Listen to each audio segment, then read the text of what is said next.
afternoon, everybody, and very welcome. My name is Ursula Wojciechowska, and I'm the Executive Director of the Coalition of New England Companies for Trade, known as CONECT. I also sit on the National Board of the District Export Council, which has 61 chapters around the United States. We have a very timely webinar today on supply chain management, which will be led by George Laureate, Editor-in-Chief of American Journal of Transportation.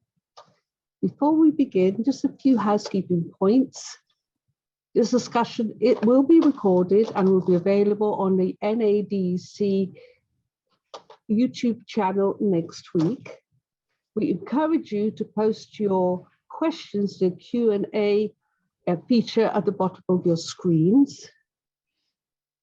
For details of the two collaborating organizations, please visit the CONECT website, connect.org, where you will see details of events and also our annual New England Cargo Symposium, which is taking place on November the 9th. For details of the national DEC events and also the regional local DEC initiatives, please visit usaexporter.org. I will now hand over to George. Thank you, George, very much, to introduce our panelists. Thank you, Ursula. Our panelists today are from a wide variety of backgrounds, but it should contribute greatly to our discussion today. We have David Day, Chairman, Global Risk Mitigation Foundation, Co-Chair, Trade Policy Committee of the District Export Council. We have Peter Friedman, who many of you already know, founder and council CONECT. He's also Executive Director of the Agricultural Transportation Coalition. Will Marshall, Council, I'm going to get this wrong, Will, I'm sorry. Grunfield, Disterio, Liberitz, Silverman, and Claystadt? Correct. It's easier when you say GDLSK. GDLS and K. Yeah. And Dave McLaughlin, COO, CFO, co-founder, Road One Intermodal Logistics, who, again, I think many of you already know. And our title today is Untangling the Supply Chain. And since we have a major tangle that seems to be coming our way by the end of the week in the labor problems with rail, I thought we'd start with Dave McLaughlin and see what you have as far as, or I got Will here, but Dave, David, could you give us a kind of a rundown of where we are with as far as labor goes at this moment? You know, sure, I'd be happy to. I'd be happy to. Thank you, George. Again, this is as of this morning. This is the information that we are aware of, and it's coming from several sources. So of the 12 rail unions, 10 have come to agreements and are moving forward. The two holdouts are, unfortunately, the largest, the Brotherhood of Locomotive Engineers and Trainmen, as well as the International Association of Sheet Metal, Air, and Rail Transportation Workers. These two groups account for approximately 90,000 of the rail employees that are necessary to operate the trains and maintain the tracks. What I know that, and everyone on this call should be aware of, they are meeting in Washington today with Secretary Marty Walsh to hammer out a deal. You know, we've been keeping an eye on the internet. We've been keeping an eye on the rail websites. We have no news yet. We're hoping that some sort of deal gets worked. There's multiple questions as to what issues are remaining, and we'll discuss that later on. But here's the most important part. According to several sources, this potential strike could have a $2 billion economic impact on the economy. And the severity of this forced the ATA, thankfully, American Trucking Association, to send a letter to both houses stating that if all 7,000 daily long-distance freight trains stopped operations, it would take 460,000 additional trucks per day to pick up the slack. And considering that we're 80,000 drivers short right now, the economic impact of a rail strike would create havoc and do nothing but fuel inflationary pressures. That's the latest update I have, George. Okay, thank you. Peter, what would the, from your perspective, what's the impact of the strike? Where do you see it going right at the moment? My view is, and here's the challenge. We've been all dealing with three modes that have been under challenge. The West Coast ports, so the ocean mode, to our biggest export markets, which are Asia Pacific by far, and our biggest import source markets, which is Asia Pacific. That's been under stress and uncertainty for months now.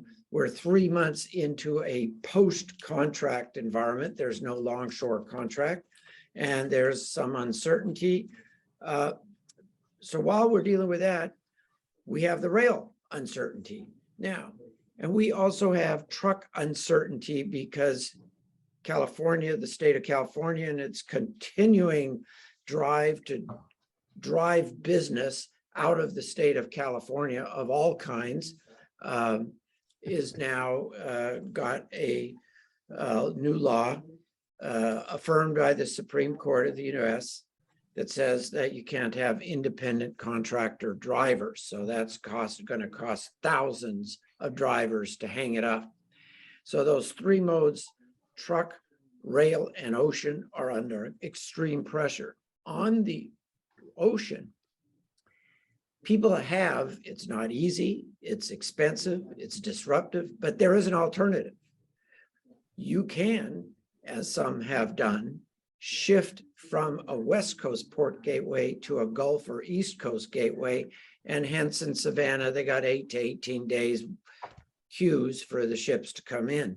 But that's because people have been able to shift. A rail that we're talking about, there is no alternative.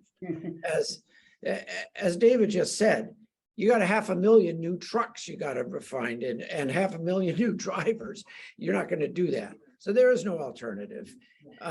Things just shut down. And that's the situation we're fearful of now. Now you have production that stops. You have agriculture that stops. You have hogs that don't stop growing, but they still are going to be somehow got to get into a processing facility. The processing facility's got to be able to process and ship that product out to Asia. Our cold storage facilities across the United States, totally chock-a-block now. And when you stop providing rail service and truck service and ocean service, what do you do with the product? If it's a perishable reefer, you have to put it into cold storage, you freeze it. What do you do when there's no more cold storage capacity, as it is the case now? So that's the calamity, and it's on all fronts, in all parts of the country. There's nobody immune from this, whether you're a primary rail user or your primary used truck. If you got it, a truck brought it, right? But that was for David. But aside from that, aside from that, if you're using any manufactured product, a lot of that's coming by rail. So the challenge here is all around us. We had a meeting a couple hours ago with General Stephen Lyons, who's the White House's appointed supply chain master, if you will. And I have to say, my impression is there's a lot of meetings going on, but there have been a lot of meetings going on. I'm going to go out on a limb here and make a prediction. I may be wrong. I hope I'm not. I think that the two unions and the railroads will not reach an agreement, but will not go on strike. And they will possibly limp along. They will agree to continue working to a resolution. The president and his party can ill afford shutting down the economy because you shut it down for a day, it'll take probably 10 days for every day it's shut down with a rail. And that takes us pretty quickly to the midterm elections. So every organization I know of is up on the Hill, has been on the Hill. There's yet another letter going up to the Hill today at 5 o'clock, 5:30, signed by every trade association imaginable. But frankly, what are we telling people on the Hill? There could be a rail strike. It could impact the midterm elections. They know it. And I suspect all of this has made the president's little trip to England to visit, the royal family a little less relaxing. But I think this is unprecedented, and I turn it over to everybody else here. And David, are you aware that we've had situations where the major transportation modes are all in jeopardy at the same time? This is quite unique. It is unique, Peter. I have one brief update. It's not a huge update, but it's an update. The Norfolk Southern, effective 5 o'clock tonight, was scheduled to close all its gates to intermodal traffic. And they're saying this out of safety and operational demands. They're afraid to take any international traffic. So if it's already moving and it's on the rail, they'll get it delivered, but they're not taking it. Now, this was extended twice already. Originally, the deadline was supposed to be on Tuesday. Then they moved it to Tuesday. Then they moved it to today at noontime, and then they moved it today at 5 o'clock. And it's less than an hour away, and I'm not seeing this extended. And also a minor update: the big four, UP, BNSF, CSX, are also restricting hazmat traffic in any type of special secured type of cargo or hot transit cargo. So they've stopped that as well. So Can you blame them? No, I can't. This is a situation. It's a little different, George, than often where you have the shippers on one side and the carriers on the other side. This is one. Can you blame our carriers, the railroads, for not wanting to send trains heading west or east, wherever, and risk having that thing pulled over on a siding, or not even on a siding, in the middle of Wyoming? And at the same time, nobody can ship unless you want to risk your cargo on that train in the middle of Wyoming. For how long? Peter, do you think we're in the same situation now, the carrier and the shipper? Do you think if they do extend it, they will put a specific time period on how they extend these types of negotiations? In other words, so they won't say there's like we've got 20 days or so. So from the point of view of the supply chain, it's going to be one crisis more. Every moment's going to be in crisis, basically. Every moment is a crisis, because while David mentioned hazmat, think about refrigerated. It's equally vulnerable, if you will. And nobody wants to put their reefer cargo on anything that is in danger of running out of fuel to keep the coolers going. I just think they're going to continue to kind of work through this and keep everybody on edge. And frankly, if I'm the union, you got to have leverage, right? And if you provide, and leverage is uncertainty. Uncertainty is your leverage. So we'll see. And this is one where the president, who has bragged repeatedly about being the president closest to organized labor, to labor unions, as any president has ever been. And he's right. That's one thing President brags about. He's accurate in that one. He is closer to organized labor than anybody else. And now we're going to see whether it goes both ways, whether it's just him supporting the unions, or whether his friends at the unions are going to support him by not bringing the economy to a halt before the midterm elections.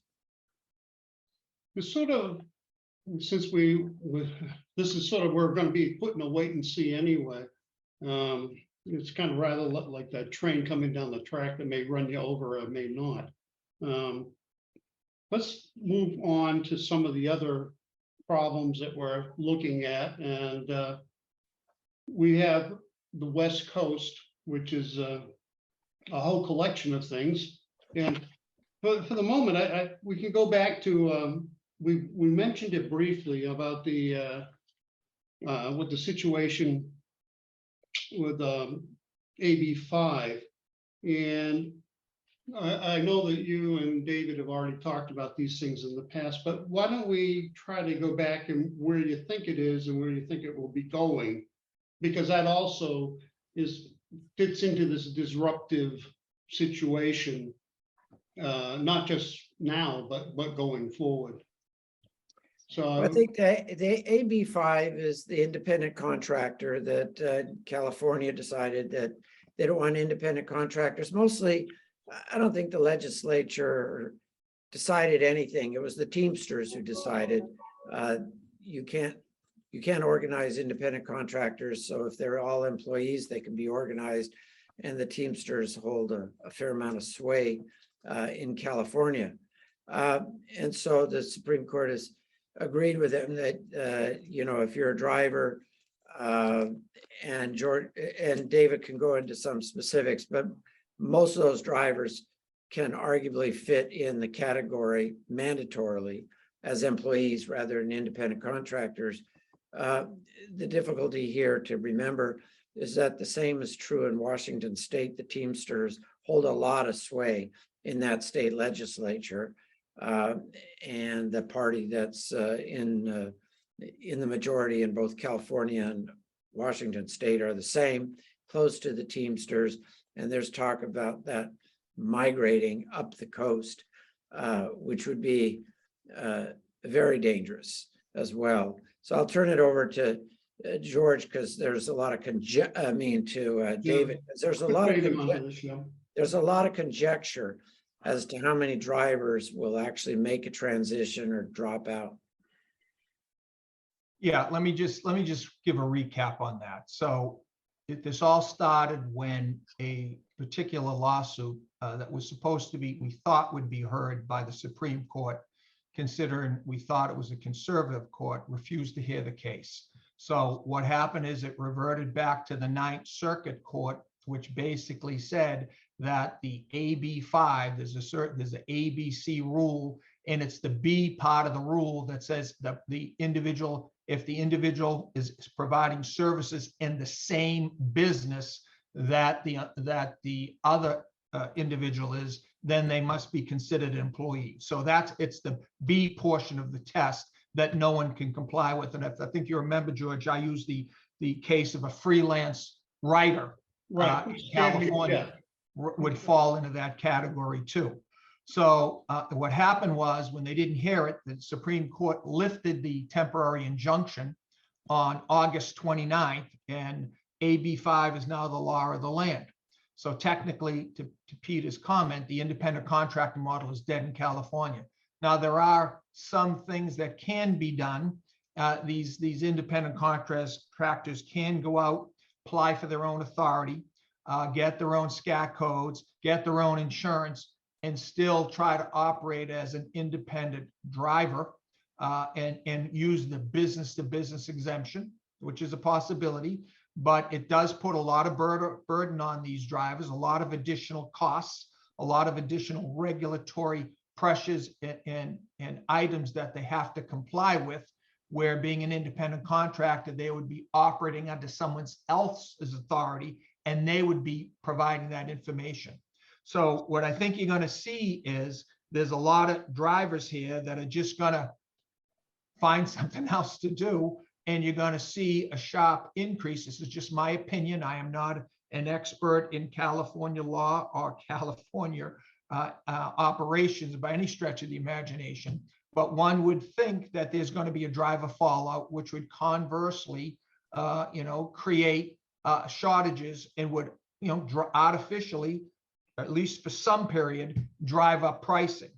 Now, I'd also like to point out, in addition to that, you have the California Air Resource Board CARB regulations. Right. That's also pending on a January 1st, 2023 regulation, where any truck that's model year 2009 or older, which would be model year 2010, would be barred from operating in the state of California. So now you have the independent contractor issue that we're dealing with.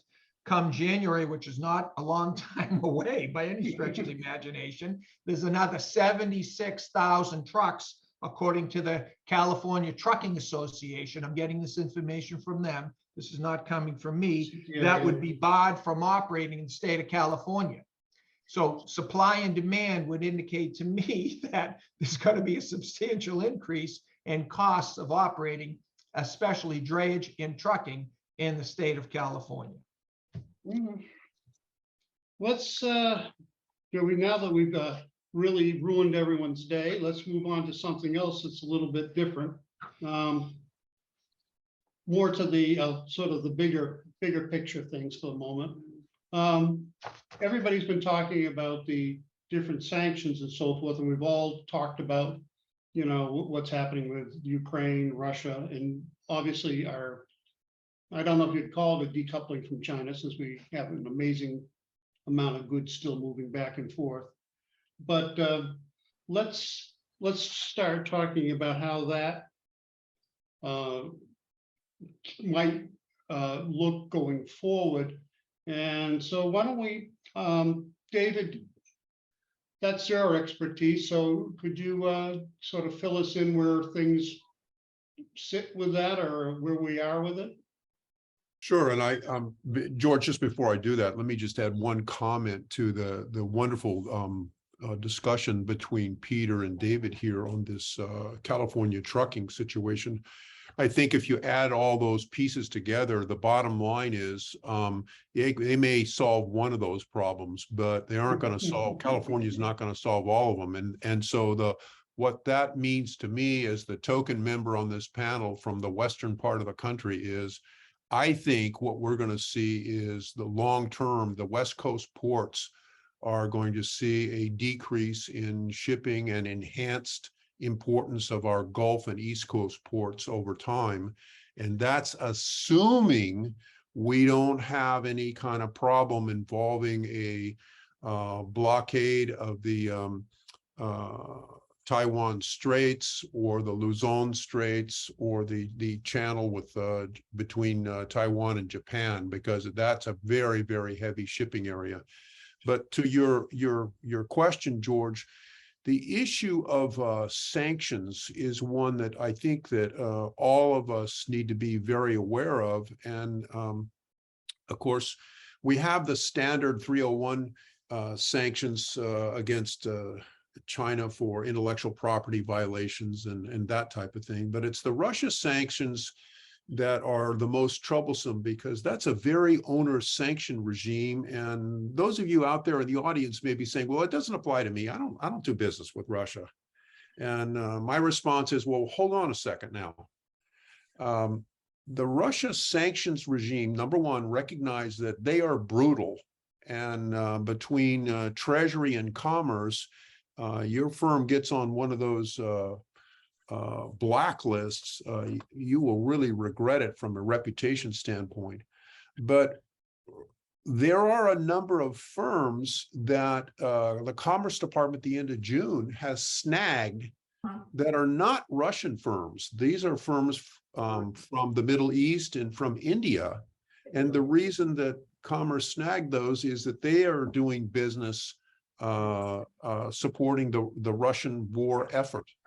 And I understand that, or we understand from our trade policy group, that Commerce has another whole packload of Chinese firms that are in their crosshairs that they may nail in the Russia sanctions regime for helping the war effort. So here's where the challenge comes for our companies, and that is that you got to be very careful if you're selling or exporting to a third party as to who the end user really is. And so that's a challenge. You may need to develop an end user certificate so that you don't get caught in this. And then my final comment on this is as follows. We haven't had a situation in our careers where, generally speaking, the prospect of your business being hit with some type of reputational damage. And that is why this Russia sanctions thing is so troublesome, as we see the war crimes issues being unfolded in the Ukraine. I mean, I think it's very important that you want to keep your company well away from any kind of accusation that you were helping or a part of this, even indirectly. So I hope that answers your question, George. Yeah. Will, I have you were talking about the Bureau of Industry and Security. Yes. Could you sort of give us of the background and what do you see for the enforcement and penalties that are coming up? Sure. Yeah. So further to some of the comments that David was making, you know, enforcement of export controls has been, you know, probably unimpressive when you compare it to some other administrative enforcement regimes, like even customs or the IRS.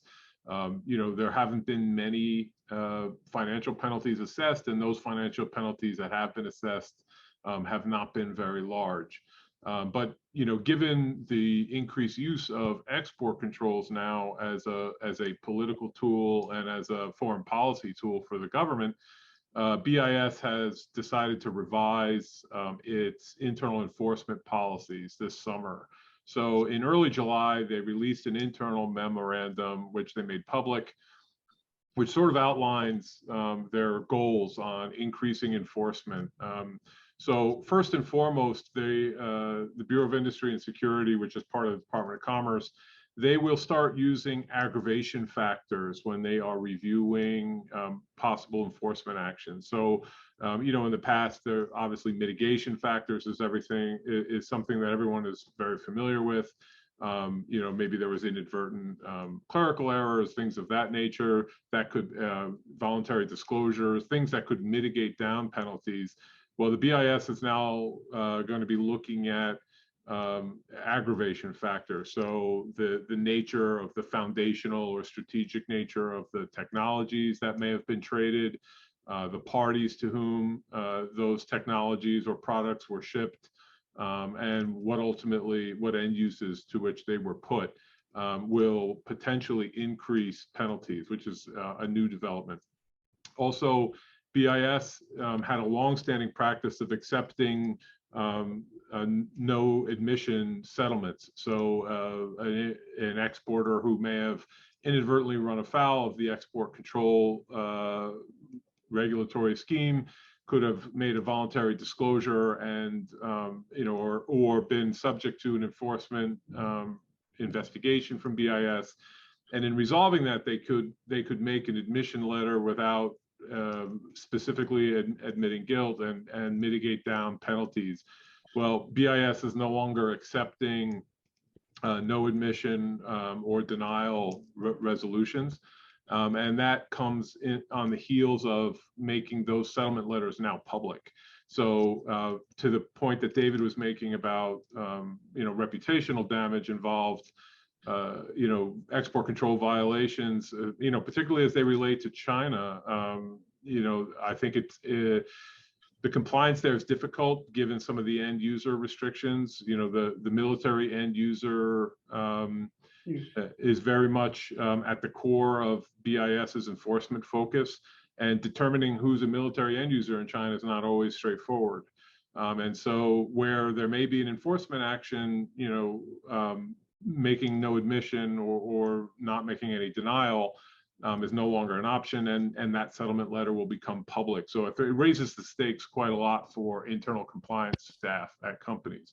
And the last thing I'll mention is BIS is now going to be fast tracking the enforcement. So what they consider to be relatively minor violations, they will handle on a 60-day fast track basis. where, more significant cases that, again, based on the type of technology, who it was shipped to, and end uses to which it may have been put, will have a more careful investigation, and referrals will be made to the Department of Justice.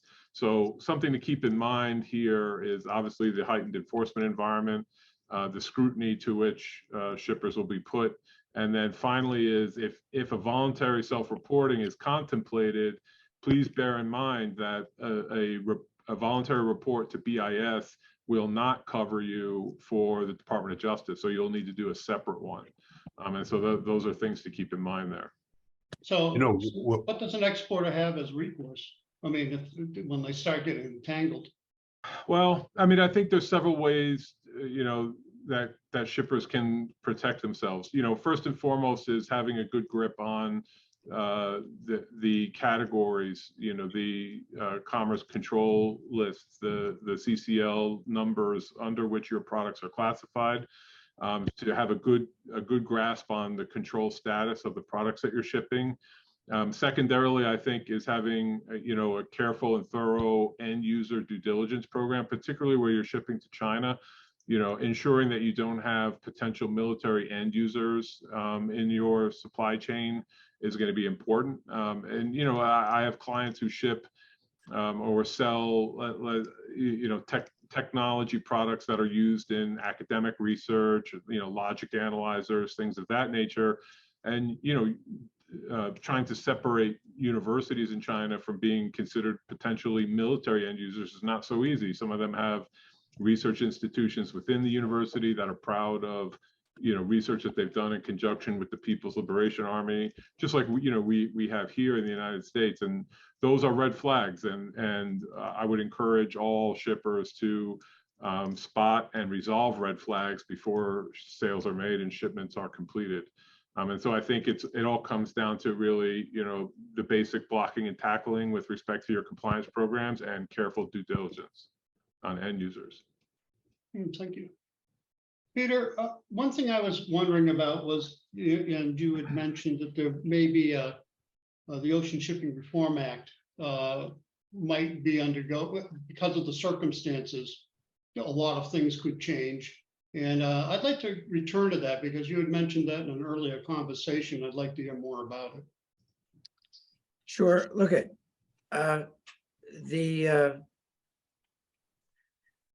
the fact of the matter is that congestion continues.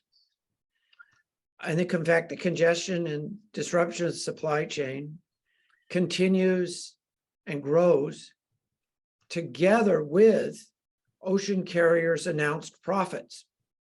It seems that the worse the congestion is, the more profitable the business is for the ocean carriers. This is not unnoticed by the administration or Congress. It is stimulating some discussion of antitrust implications and some antitrust enforcement as the carriers continue to blank sailings, restrict capacity, keep rates up, and seemingly profit more and more the worse the congestion is. Does any of this address alliances specifically? Well, alliances would be part of it if alliances are a conduit by which carriers can control, manipulate capacity. And the carriers will say, no, they absolutely don't, and they can't, and so forth. Antitrust people in and outside the government say, look, if you got 4 carriers putting their stuff on one ship, they're obviously working together. So the opportunity to communicate is quite high. Whether they actually do talk about, reducing the amount of cargo they're going to put on a particular ship and agree on blanking some sailing, but not others, that's another story. If they are, you have to prove it, but that would be a violation. Now, people are concerned. The Federal Maritime Commission has just today had a deadline for submission of information in a public docket 2219-19, where they are asking if there is an emergency situation, if the congestion at the ports compromises an emergency situation, which requires further intervention, and according to the people on Hill, further legislation to address that congestion. At the same time, there was a rather comprehensive story that's circulating in the trade press and others, George, you know that, where the Ocean Shipping Reform Act requirements for information that is to mandatorily accompany any detention demurrage invoice is in fact not being submitted with such invoices. That is a straight out violation of the statutory mandate. This previously there was an interpretive rule, which some people interpreted it as a kind of guidance and recommendation for information. It wasn't. It was mandatory. The carriers ignored it. That led to the Ocean Shipping Reform Act, which had that information requirement. Carriers are again ignoring it. And we're going to see whether some of the very aggravated Federal Maritime commissioners and members of Congress who passed the bill, and perhaps the big cheese himself, the president, who with great fanfare signed this Ocean Shipping Reform Act, are going to take some umbrage with the fact that the ocean carriers are ignoring one of the central components of that Ocean Shipping Reform Act, and whether they're going to come back in and try to impose further, more stringent requirements with mandatory penalties.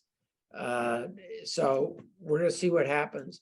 But there's a lot stirring around right now at the FMC, in the public entity, at the Department of Justice, also the Council of Economic Advisors.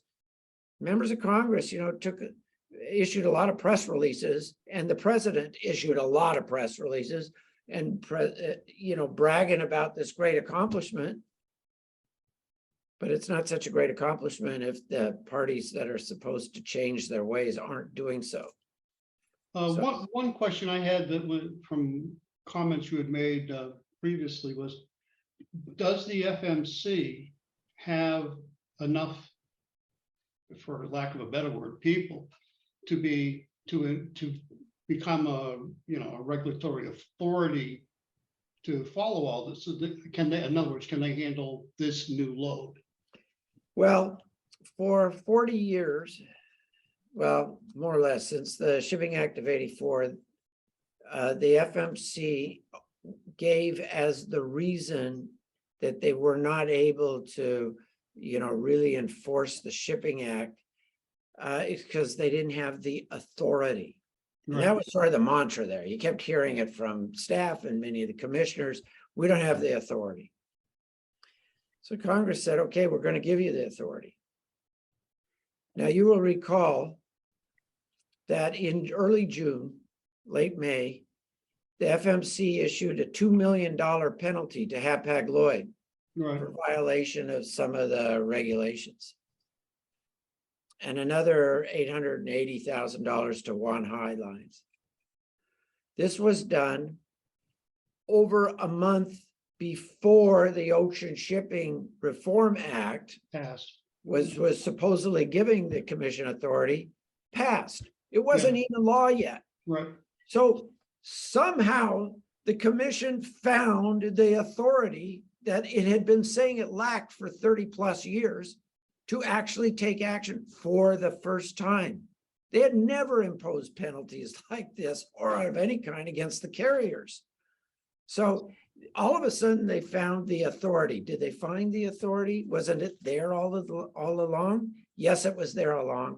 What they lacked was the will. And when they saw the Ocean Shipping Reform Act coming down, when they saw the president planning a signing ceremony, all of a sudden they have the will. And all of a sudden, for the first time, there are now at the FMC 5 commissioners all of whom believe that their job is to look out for the interest of the US public, the US shipping public, and not necessarily, to get themselves in the good graces of the ocean carrier lawyers in town here. We had never had all 5 commissioners on board until about a couple, 3 years ago. So that's been very helpful. So they found the will. Now the mantra is, we don't have the staff. We don't have the budget. Well, in my view, they have the staff, they have the budget, they have the authority. They need the will to take on the sacred cows of these ocean carriers. When you go walk around the Federal Maritime Commission, you go down the halls, you see a lot of models and posters of big ships. In my view, they ought to have models and posters of piles of corn and hay cubes and shoes, and all the cargo that moves in and out of this country, because that should be their motivation. But I believe they have the authority, they have the capacity, they have the budget, they have the personnel, they need the will. I think, David, since you have on the Export Council, what have you guys looked at the Ocean Shipping Reform Act, and sort of what's your take on it? The answer to that is yes, but we have a divided committee on this, and I think that we've got some meetings coming up this fall where we need to get a little bit more educated on this issue with some of our committee members. So the answer is we've been discussing it, but there really isn't a position that I can talk about yet publicly because it's not there. But it does seem like we're in a situation, though, that's quite unusual. I think the federal FMC historically did side with the ship owners, but of course, over the decades, U.S. ship owners have sort of vanished, and it is a very peculiar situation that an organization that essentially was founded around, taking care of the ship owners now finds himself having to take care of the shippers who are far outnumber the ship owners. But well, absolutely, and most of those shippers are from the People's Republic of China. So yeah. that's a very interesting twist on this whole thing, George. Mm-hmm. Let me. I would like to go back to a little bit on China as well. If we we got to keep our watch on time here, but on some of the, we briefly hit on some of those sanctions that were, and some of the things that have happened in China. But as far as for supply chains, there's this whole theory of China. Then it was, China +1, and then it was Asia. Now it's Asia +1. There's a real shift in supply chains in general. I'd like to get your take on that, especially since you're on the export side of this thing and the shifting of the supply chains. Well, I mean, this is absolutely the big picture, and you're correct, George. I mean, what started out prior to during the home stretch of the Obama administration was that we had increased labor costs in China and product costs. And so you started to see a little bit of a bleed out of US and foreign companies. And then that process accelerated with the so-called tariff war, and then COVID lockdowns, and now you got the Russia sanction situation, so that there are an enormous number of companies moving out of China. And the issue then is, where do they go? How do they rebuild these supply chains? And so one of the big focuses that we have had as the Export Council is looking at alternative markets.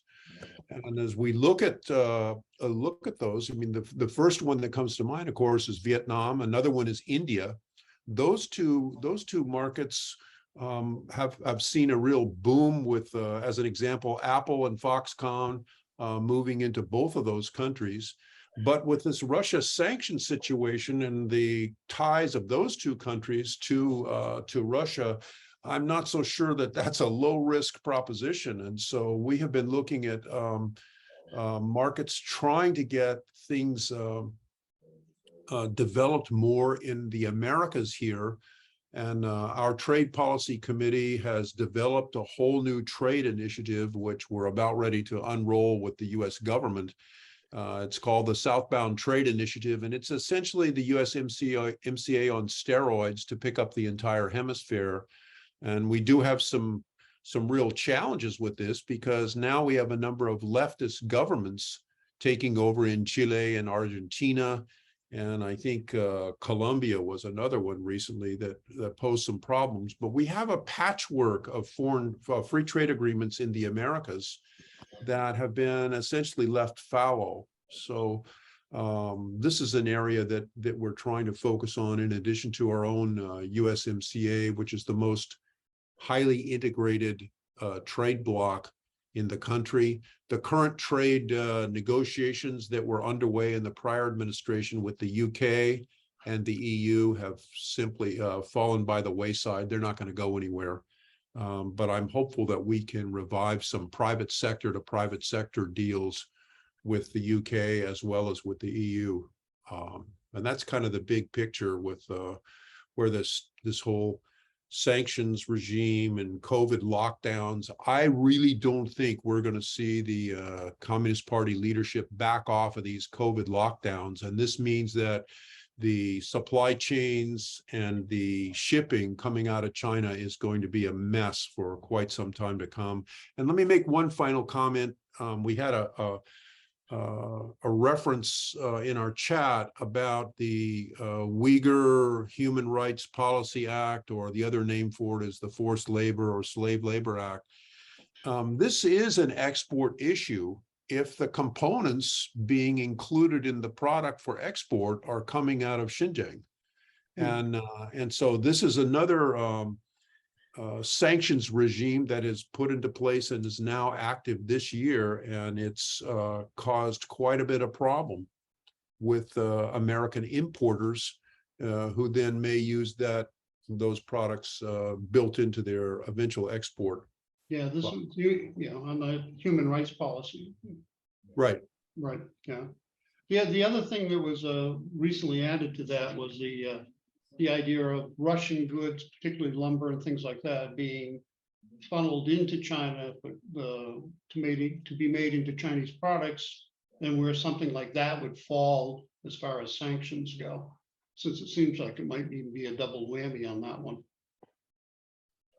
Right, and there are other products that are seemingly very innocuous. Lumber is one.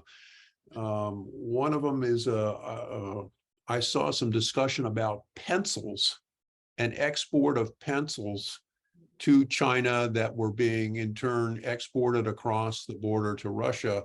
And were those pencils assisting the PLA? And this comes back to the really excellent discussion from Will about the importance of really knowing your supply chain. And this is one of the practical tips I hope people will take away from this program, is that it is critical that you really audit your own supply chain, and you know the bits and pieces of it, every nook and cranny, because you don't want to be in a situation like the production of the F-35, where there's a magnet that all of a sudden is down in the supply chain that causes all kinds of problems. Well, what is your thoughts on the way this is playing out with the ban? It looks like a very complex, because of the combination of Russia and China. Yeah, look, particularly this year, there have been obviously a series of executive orders from Biden, and then subsequent directives from OFAC, the Office of Foreign Asset Control, to implement those Russian-related sanctions that Biden announced in his executive orders. and some of them have included import bans as well. So definitely, I think that there's almost no shipper or importer in the United States that can afford to sleep on these changes. So we often recommend that our clients check. There's a consolidated screening list that's available at the Department of Commerce website. So that's a great place to start if you're on the export side. And if you're on the import side, you know, obviously checking in with, you know, import bans that have been issued. For example, you know, diamonds from Russia, just as one example. You know, and as those products may continue to evolve, you know, it's important to stay up to date with what's happening. But in further to those import bans, you know, I think what David mentioned is the Uyghur Forced Labor Prevention Act. You know, Customs has been slowly but surely getting itself up to speed with enforcing that act, that law. And if there's any, you know, forced labor that is incorporated into those products that are imported into the United States from China that may have been made with Uyghur forced labor, and that may not be sourced from Xinjiang, it could be from any other parts of China, and even potentially from other countries outside of China that may be using China inputs. One example is wearing apparel. So cotton is one of the biggest products that is produced in Xinjiang. So fabric that may be milled using Xinjiang cotton will often make its way to Vietnam to be cut and sewn into wearing apparel. And I think we haven't yet seen the wave or the full extent of customs enforcement of that Uyghur Forced Labor Prevention Act. And so due diligence is definitely the term for today. Due diligence in your supply chain, and not just your first tier suppliers, but your second tier suppliers, trying to get a grip on, you know, where the raw materials are coming from to go to the factories that are producing the goods that you're buying and importing is going to be key to try to avoid, you know, a detention at the border that you may not be prepared for. So I think whether you're export or import, due diligence is going to be the term to follow. It's going to change the way we do it, though, isn't it? It is. You know, one of my colleagues here just today was discussing the difficulty of proving a negative. So proving that your product doesn't incorporate, you know, certain inputs from Xinjiang can be a difficult undertaking. So, you know, obviously having full and complete information on your supply chain and record keeping. You know, a lot of the Chinese suppliers or Vietnamese suppliers or Cambodian suppliers, they may not have records that they've retained that would satisfy customs. And so I think even if you haven't had a detention yet, going through the exercise on due diligence to see what documents you can actually obtain, what they look like, and how you know, credible they appear, I think is a worthwhile exercise in order to prepare yourself for what is inevitable, which is, you know, customs stepped up enforcement of that Uyghur Forced Labor Prevention Act. Thank you.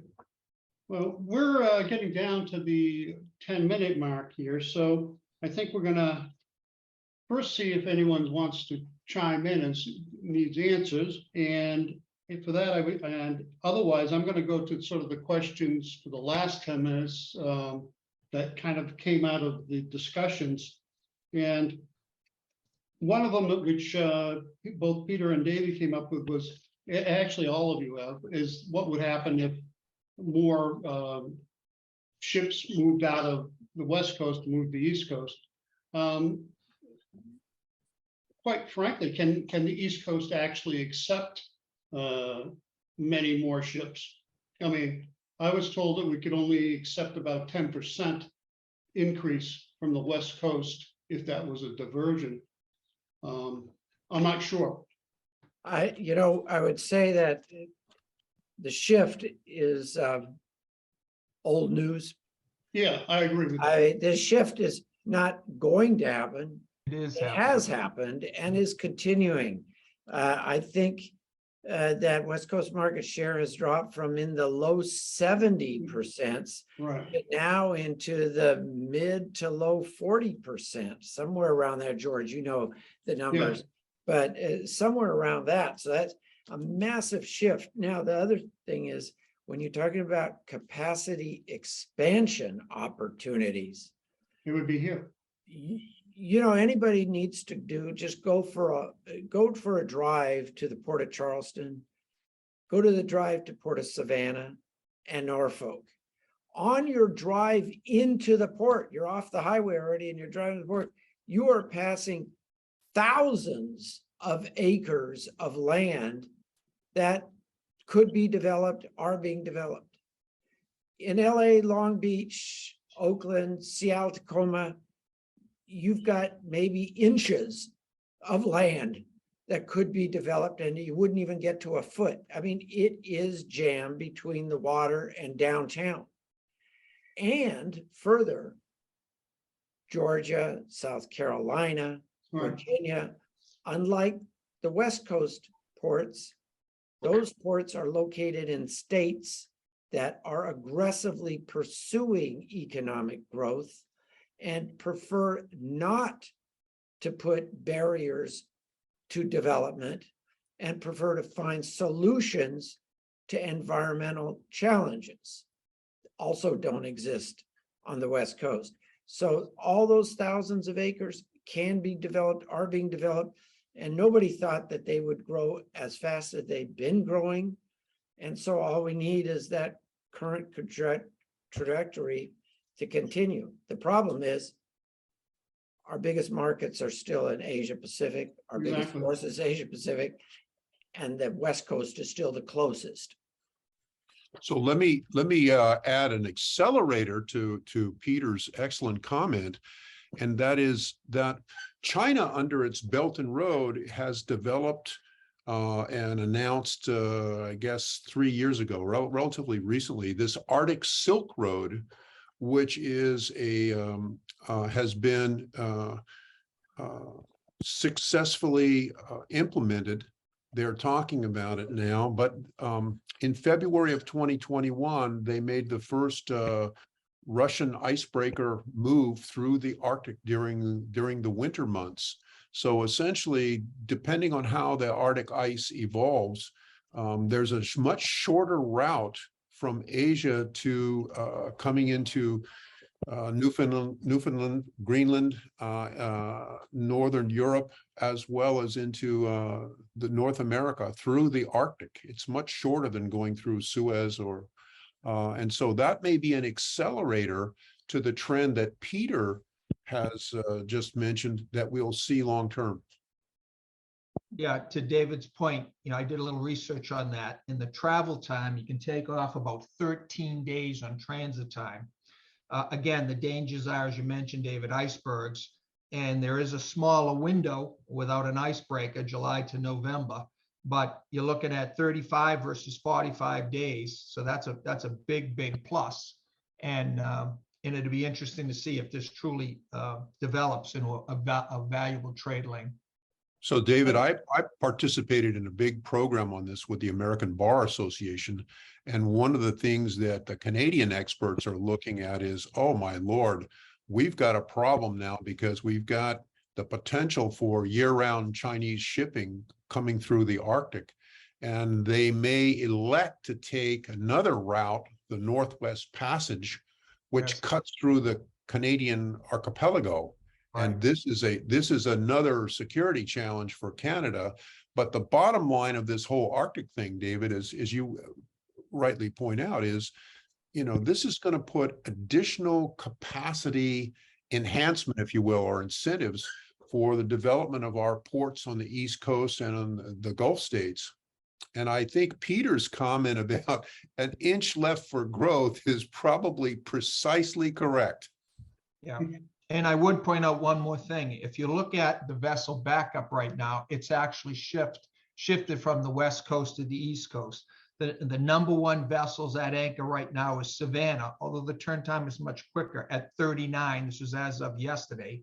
Number two, believe it or not, is Houston at 18. 3 is Oakland at 14, and number 4 is Long Beach and LA at 8. So that was interesting. But I would like to point out on the Savannah, even though there's a backup, what we're seeing is the turn times are still exceptionally well. We're still getting 4 turns a day out of there. The average turn time is 1 to 4 hours in the morning. It goes to about 2+ in the afternoon. So in spite of the extra capacity that they're seeing through that, the throughput, we're not seeing a degradation in the turn times. And that's pretty impressive. Awesome. The only thing I found was we did an article about a year ago on it, and the Canadian government wasn't terribly fond of the idea of Chinese transits, and came down pretty hard on that idea. But Well, that's a times big, change. that's a huge rift between the Canadian government and our State Department, because our State Department wants those waters through the Canadian archipelago to remain international waters. And the Canadian government wants sovereign control. And so there's a little friction there between the two governments. Well, that along with logs should make it interesting. That's true. Well, we just gotta wait till the Chinese government just decides, like the South China Sea, it's theirs. They'll just take it over. They'll build an island up there and then claim 250 miles all around it in the middle of the Arctic. Well, I think we're almost out of our time. So I'd like to thank the panel, and I think we could have done another hour, except that Peter does have to go. And I really appreciate all the effort that everybody put into this. This was really, really, really good. Ursula, do you have any last minute words for us, or I think we're... No, I would just like to thank all the panelists. This has been a fascinating discussion, and we were not going to let you off the hook. We'll do a continuation webinar in the new year to see what happens. Okay. Thank you again. Thank you. Thank you. Take care, everybody.